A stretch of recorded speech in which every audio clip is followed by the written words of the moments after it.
Hello दोस्तों, स्वागत है आप सभी का आपके अपने YouTube चैनल अभ्यास क्लासेस बाय आरके पे। हम भारत के भूगोल के क्वेश्चंस को कवर कर रहे थे, जिसमें आज का हमारा टॉपिक है कृषि, जलवायु एवं मृदा। इससे संबंधित जो भी इम्पोर्टेंट प्रश्न है जो कि परीक्षा में बहुत बार पूछे गए हैं और पूछे जाने के बहुत ज़्यादा चांसेस हैं, उन्हें आज हम पूरा कवर करने वाले हैं। प्रत्येक प्रश्न की हम विस्तृत व्याख्या भी देखेंगे। तो अगर आप किसी भी गवर्नमेंट एग्जाम की तैयारी कर रहे हैं तो ये वीडियो आपके लिए बहुत ही अधिक हेल्पफुल होने वाली है, तो अंत तक बने रहिएगा। आइए देखते हैं आज के पहले क्वेश्चंस को। तो बात करें तो जो हमारा आज का पहला क्वेश्चन है, निम्नलिखित में से कौन सा कथन सही है। तो दो कथन दिए गए हैं, इसमें बताना है कि कौन सा कथन सही है। तो पहले कथन को देख लेते हैं। पहला कथन दिया है कि मक्का की खेती के लिए मध्यम तापमान, वर्षा और भरपूर धूप की आवश्यकता होती है। बिल्कुल सही है, मक्का की खेती करने के लिए इन चीज़ों की आवश्यकता पड़ती है। अगला जो कथन है, रोपण कृषि वाणिज्यिक कृषि का एक प्रकार है। ये भी कथन बिल्कुल सही है। तो दोनों ही कथन क्या है, बिल्कुल सही है। आइए इसके बारे में जानें। तो अगर देखें तो दिए गए कथन में मक्का की खेती के लिए मध्यम तापमान, वर्षा और भरपूर धूप की आवश्यकता होती है। रोपण कृषि वाणिज्यिक कृषि का एक प्रकार है, अतः जो विकल्प बी है वो बिल्कुल सही है। देखते हैं अगले प्रश्न को। अगला हमारा प्रश्न है कि निम्नलिखित में से कौन रबी की फसल नहीं है। तो बात करें तो जो ज्वार है ये रबी का फसल नहीं है, तो केवल जो दो है वो गलत है, मतलब ये रबी की फसल नहीं है। आइए इसके बारे में जानें। तो अगर बात करें तो ज्वार खरीफ ऋतु की फसल है। खरीफ फसलों को जून से जुलाई तक बोया जाता है तथा सितंबर अक्टूबर में कटाई की जाती है। इसके अंतर्गत निम्न फसलें आती हैं: धान, सोयाबीन, अरहर, तिल, मूंग, उड़द, लोबिया, ज्वार, बाजरा, रागी। ये सभी क्या हैं, खरीफ की फसलें हैं। अगले बात करें कि रबी की फसलों को अक्टूबर नवंबर तक बोया जाता है तथा मार्च अप्रैल तक काटा जाता है। यह शीतकाल की फसलें होती हैं। इनके अंतर्गत गेहूं, जौ, मटर, चना, सरसों आदि आते हैं। और अगर देखें तो जायद की जो फसलें होती हैं उनको सामान्यतः रबी एवं खरीफ के मध्यवर्ती काल में उगाया जाता है। ये ग्रीष्मकाल की फसलें हैं। इनके अंतर्गत निम्न फसलें आती हैं जैसे खीरा, ककड़ी, तरबूज, करेला आदि। तथा जो कथन पहला है वो असत्य है और कथन दूसरा जो है वो सत्य है। आगे देखें तो आगे पूछा गया है, अगला क्वेश्चन हमारा है कि भारत के निम्नलिखित में से किस राज्य में ज़्यादातर मरुस्थलीय मृदा है। तो बात करें तो इसका सही उत्तर है लैटेराइट मृदा। इसके बारे में जानें तो लैटेराइट मृदा का अध्ययन सर्वप्रथम बुकानन द्वारा 1905 में किया गया। यह मिट्टी 1.26 लाख वर्ग किलोमीटर क्षेत्र में विस्तृत है। यह मुख्यतः प्रायद्वीपीय भारत के पठारों के ऊपरी भागों में विकसित हुई। 200 सेंटीमीटर या अधिक वर्षा वाले क्षेत्रों में चूना व सिलिका के निक्षालन से इसकी उत्पत्ति होती है। लैटेराइट मिट्टियों का स्वरूप ईंट जैसा होता है। भीगने पर ये कोमल तथा सूखने पर कठोर व डालीदार हो जाती हैं। अगला प्रश्न देखें। अगला प्रश्न है हमारा कि मिट्टी के संबंध में कंकड़ शब्द का अर्थ है। तो कंकड़ शब्द का क्या अर्थ होता है, गांठदार कैल्शियम कार्बोनेट की उपस्थिति। ये कंकड़ शब्द इसकी व्याख्या हो सकती है। इसके बारे में जानें तो मिट्टी के संबंध में कंकड़ शब्द का अर्थ गांठदार कैल्शियम कार्बोनेट की उपस्थिति से है। कैल्शियम के कारण मिट्टी के निचले क्षितिज पर कंकड़ हैं जो मिट्टी के माध्यम से पानी को प्रतिबंधित करते हैं। मिट्टी के घुलनशील लवणों की पर्याप्त मात्रा पाई जाती है। देखते हैं अपने अगले प्रश्न को। अगला हमारा प्रश्न है कि निम्नलिखित में से कौन सा देश दुनिया में चावल का दूसरा सबसे बड़ा उत्पादक है। तो जो भारत है वो चावल का दूसरा सबसे बड़ा उत्पादक देश है। इसके बारे में जानें तो भारत में खाद्यान्नों के अंतर्गत आने वाले कुल क्षेत्र के 47% भाग पर चावल की खेती की जाती है। चावल भारत का मुख्य खाद्य फसल है। भारत विश्व का 21.7% चावल का उत्पादन करता है। चावल उत्पादन में भारत का विश्व में दूसरा स्थान है। चीन जो है वो पहले स्थान पे है। भारत में खाद्य फसलों में सबसे अधिक चावल का उत्पादन होता है। IR-20 चावल की अधिक पैदावार देने वाली किस्म है। तो ये IR जो 20 है ये किस्म है चावल की जो कि जिसका पैदावार अधिक है। अगला प्रश्न है हमारा कि निम्नलिखित में से कौन मृदा निर्माण का कारण नहीं है। तो इसमें से बात करें कौन इसमें मृदा निर्माण का कारण नहीं है, तो मृदा का संगठन जो है मृदा निर्माण का कारक नहीं है। इसके बारे में जानें तो मिट्टी के निर्माण के प्रमुख कारक मूल चट्टान की प्रकृति और जलवायु कारक है। अन्य कारक स्थलाकृति, जैविक सामग्री की भूमिका और मिट्टी के निर्माण की संरचना के लिए समय है। ये सभी अलग अलग होती है। ये सभी जो है जगह अलग अलग होती है। मूल चट्टान की बात करें, रंग, बनावट, खनिज का रासायनिक गुण, सामग्री, पारगम्यता निर्धारित करता है। तो जो मूल चट्टान होती हैं वो क्या निर्धारित करती हैं, तो मिट्टी की रंग, बनावट, खनिज का रासायनिक गुण, सामग्री, पारगम्यता ये चीज़ें निर्धारित करती हैं। जलवायु की बात करें तो तापमान, वर्षा की दर, आर्द्रता, वाष्पीकरण की बारंबारता व अवधि अगर आगे बात करें समय की, तो समय से क्या तात्पर्य है यहाँ पे, तो मिट्टी की रूपरेखा की मोटाई निर्धारित करता है समय। अगला प्रश्न देखें। अगला हमारा प्रश्न है कि निम्नलिखित में से कौन सा कथन सही है। तो बात करें, दो कथन दिए गए हैं, इसमें से बताना है कि कौन सा कथन सही है। पहला कथन है कि खादर मृदा बांगर मृदा से ज़्यादा उपजाऊ होती है। बिल्कुल सही है, नाम से ही पता चल रहा है खादर जो होता है ये ज़्यादा उपजाऊ होता है। बात करें अगले कथन की, तो लैटेराइट मृदा भारी वर्षा से अत्यधिक निक्षालन का परिणाम है। तो बिल्कुल सही है, ये अभी हमने देखा भी था। तो दोनों ही कथन बिल्कुल सही है, ऑप्शन नंबर ए जो है बिल्कुल करेक्ट हो जाएगा। इसके बारे में जाने तो खादर मृदा बांगर मृदा से ज़्यादा उपजाऊ होती है। खादर और बांगर क्षेत्र आमतौर पर दोआब के क्षेत्रों में पाए जाते हैं। दोआब क्षेत्र कौन सा होता है ये आपको कमेंट सेक्शन में बताना है। बांगर नवीन जलोढ़ मृदा को कहते हैं। बांगर कंकड़ों और रेतीली डोमर से समृद्ध होती है, जबकि खादर का निर्माण गाद और मिट्टी से होता है। बात करें लैटेराइट मृदा भारी वर्षा से अत्यधिक निक्षालन का परिणाम है। यह मिट्टी पूर्वी और पश्चिमी घाट के क्षेत्रों केरल, कर्नाटका, तमिलनाडु, उड़ीसा आदि राज्यों में पाई जाती है। अतः दोनों ही कथन क्या है, बिल्कुल ही सही है। अगला प्रश्न है हमारा, निम्नलिखित में से कौन खरीफ की फसल नहीं है। तो इसका सही उत्तर क्या हो जाएगा, जौ हो जाएगा। अभी हमने इसका पूरा व्याख्या देखा था। जौ जो है ये खरीफ की फसल नहीं है, ये एक रबी की फसल है।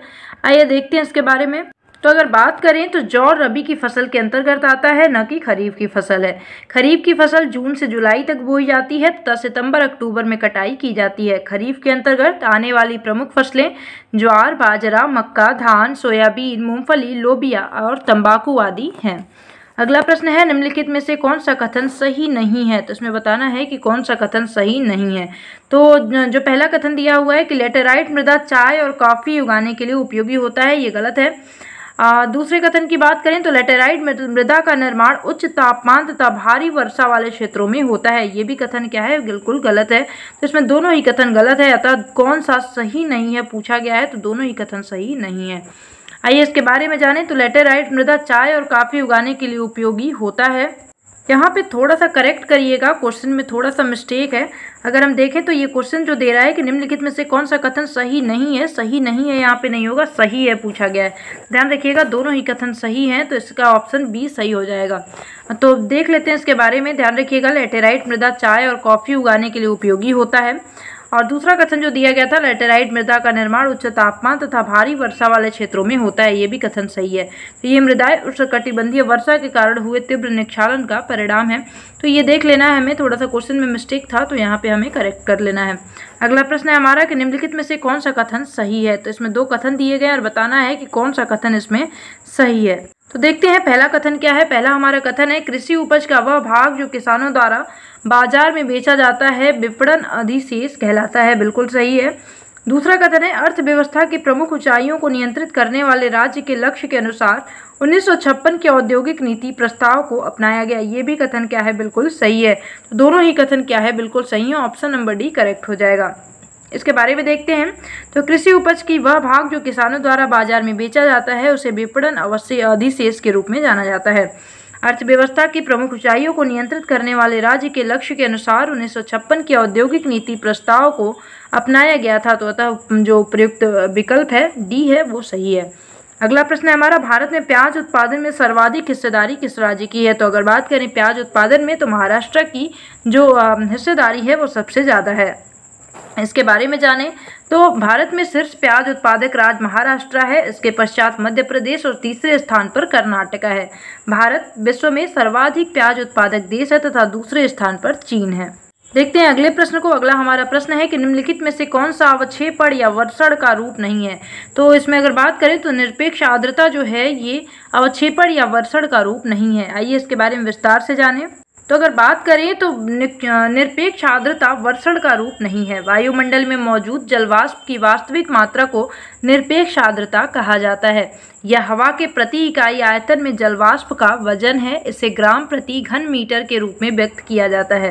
प्रश्नगत अन्य विकल्प वर्षा का रूप है। सहिम वृष्टि जमी हुई वर्षा की बूंदें या पिघली हुई बर्फ के पानी की जमी हुई बूंदें होती हैं। अगला प्रश्न देखते हैं। अगला हमारा प्रश्न है कि छोटे भूखंडों पर साधारण उपकरणों द्वारा अधिक श्रम के साथ किसानों को निम्नलिखित कृषि के प्रकारों में से किसमें वर्गीकृत किया जाता है। तो इसका बात करें तो आदिम जीविका कृषि इसे कहते हैं। इसके बारे में अगर जानें तो आदिम जीविका कृषि भूमि के छोटे टुकड़े पर आदिम कृषि औजारों जैसे लकड़ी के हल, डाव और खुदाई करने वाली छड़ी तथा परिवार अथवा समुदाय श्रम की मदद से की जाती है। इस प्रकार की कृषि प्रायः मानसून मृदा की प्राकृतिक उर्वरता और फसल उगाने के लिए अन्य पर्यावरणीय परिस्थितियों की उपयुक्तता पर निर्भर करती है। अगला प्रश्न है हमारा कि पृथ्वी तथा इसके वायुमंडल में जल का स्थानांतरण किस निम्नलिखित तत्वों के समूह को सम्मिलित करता है। तो बात करें तो इसका सही उत्तर हो जाएगा वाष्पीकरण, संघनन, वर्षण और जलवाह। इसके बारे में अगर जानें तो पृथ्वी तथा इसके वायुमंडल में जल का स्थानांतरण वाष्पीकरण, संघनन, वर्षण और जलवाह तत्वों के समूह को सम्मिलित करता है। 1 मिनट। अगला प्रश्न देखें। अगला हमारा प्रश्न है भारत का कौन सा क्षेत्र अपनी वर्षा का अधिकांश भाग उत्तर पूर्वी मानसून से प्राप्त करता है।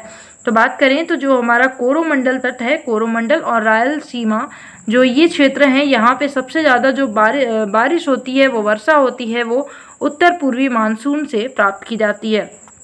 इसके बारे में जानें तो भारत में शीतकाल में हवाएं उत्तर से दक्षिण की ओर एवं जमीन से सागर की ओर चलती हैं। ये ध्यान रखिएगा, ये लाइन बहुत इंपॉर्टेंट है, इससे क्वेश्चन बहुत बार पूछा गया है।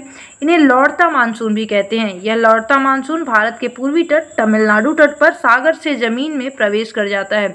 जल के ऊपर से आने के कारण इन हवाओं में सागरीय नमी आ जाती है, इसलिए इनमें मुख्य रूप से कोरोमंडल और रायलसीमा तट पर वर्षा होती है। तो लौटते हुए मानसून से कोरोमंडल तट पर बारिश देखने को मिलती है। अगला प्रश्न है हमारा कि अक्टूबर से नवंबर माह के दौरान तमिलनाडु के पूर्वी तट पर होने वाली वर्षा का कारण क्या है।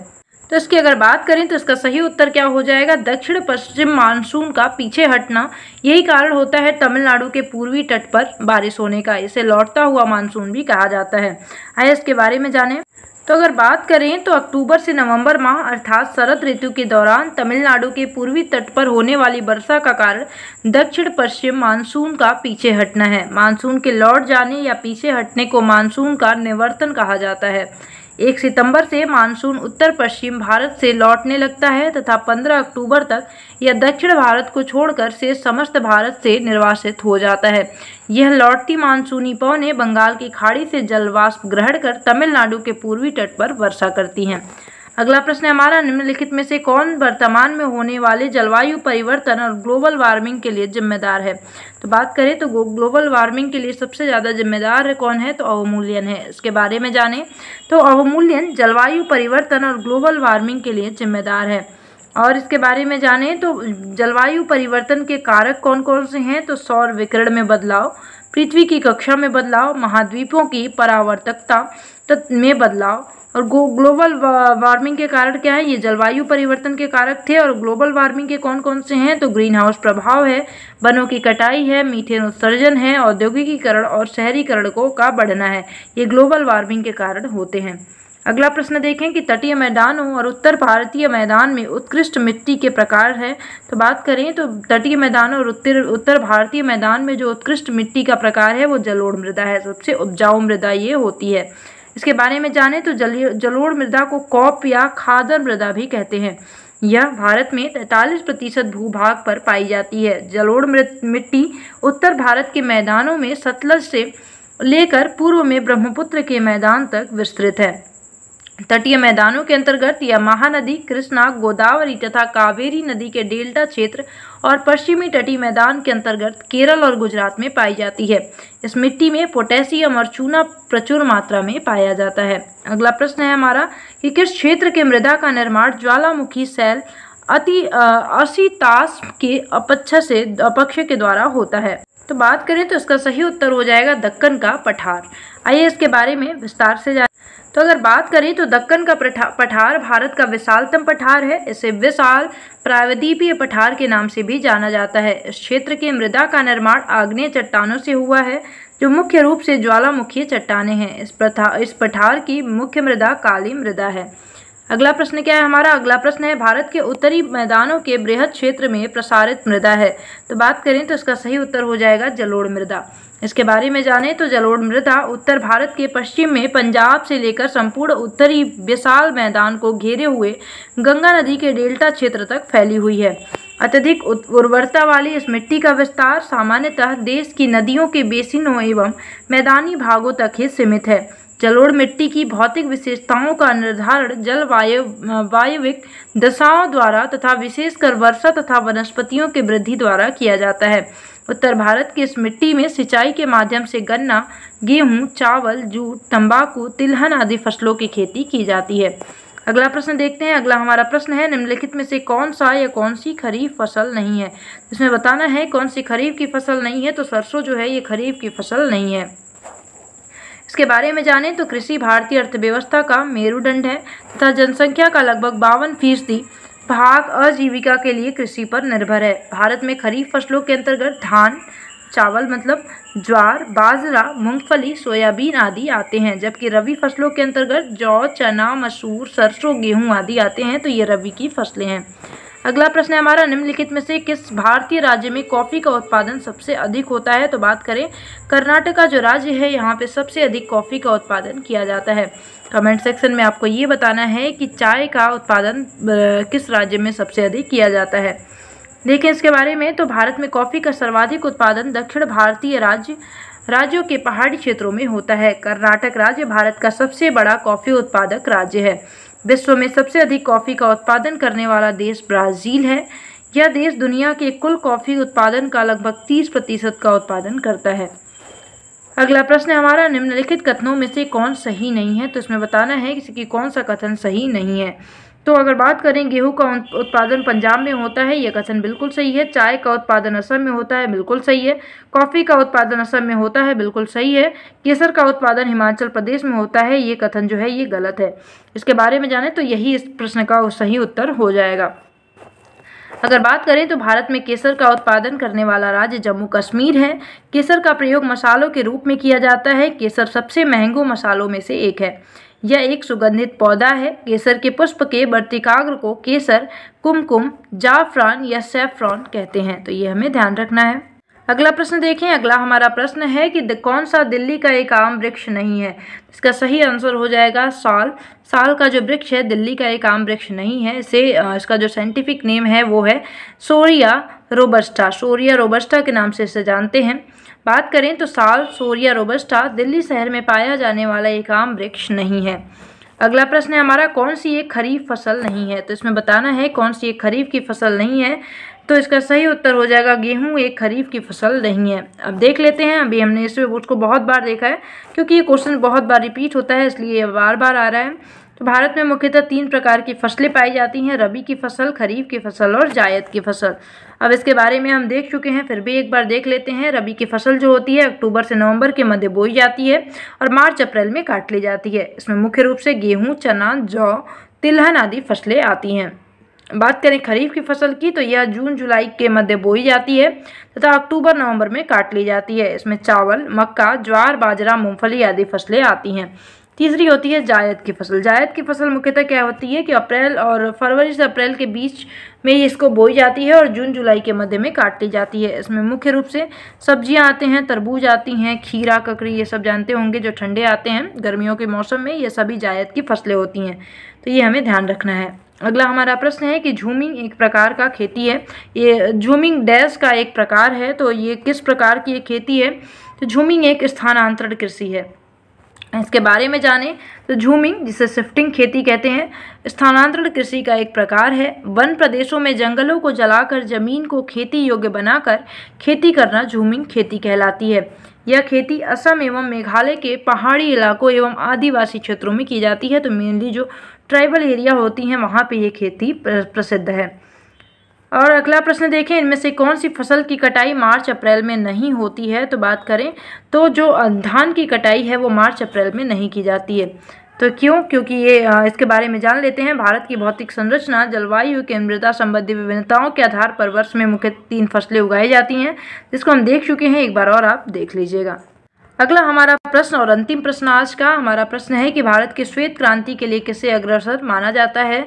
तो वर्गीज कुरियन को श्वेत क्रांति का जनक माना जाता है। इसके बारे में जानें तो भारत में ऑपरेशन फ्लड या श्वेत क्रांति के जनक वर्गीज कुरियन है। इसकी शुरुआत national dairy development board NDDB द्वारा की गई थी। यह सुनियोजित 3 चरणों वाली दीर्घकालीन योजना थी, जिसके कारण ही भारत दुग्ध उत्पादन में शीर्ष राष्ट्र बना। तो ये थे आज के हमारे प्रश्न जो कि बहुत उपयोगी थे।